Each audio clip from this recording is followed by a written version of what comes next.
Have you ever heard of the Amityville Horror? A house so haunted it inspired books, documentaries, and blockbuster horror movies? Well, what if I told you the entire story was made up? Let's go back to 1974. In the quiet neighborhood of Amityville, New York, a real tragedy struck. 23-year-old Ronald DeFeo Jr. brutally murdered his entire family, his parents and 4 siblings, while they slept in their beds. The motive, it wasn't demons, it wasn't ghosts. It was rage, resentment, and untreated mental illness.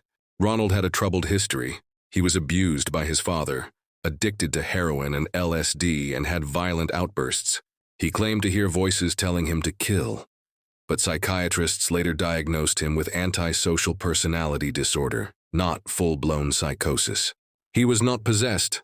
He was a deeply disturbed young man, spiraling out of control, in a household filled with conflict. This is important, because what happened next hijacked that very real tragedy and twisted it into a profitable ghost story.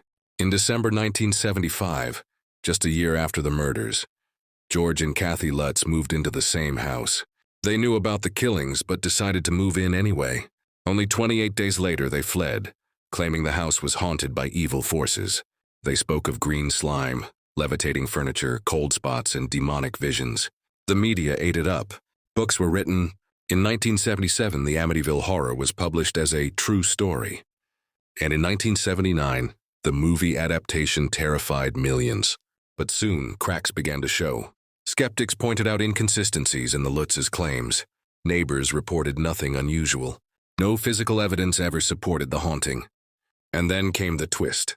William Weber, Ronald DeFeo's former defense attorney, revealed that he had collaborated with the Lutzes to fabricate the haunting over a bottle of wine. They planned to make money by linking the DeFeo murders to a sensational ghost story. The haunting wasn't real.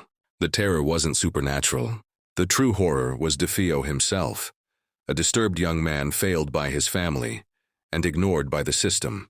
Even DeFeo's later testimony varied wildly, sometimes blaming others, sometimes admitting guilt, further exposing the psychological instability behind the crime. The Amityville house was never haunted by spirits. It was haunted by trauma, violence, and greed.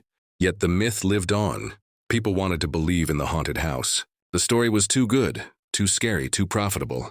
But when we peel back the fiction, we find the truth. The Amityville Horror was never about ghosts. It was about a broken mind, a violent act, and a manufactured legend. Sometimes the scariest thing isn't what lurks in the dark. It's how easily the truth gets buried under a good story.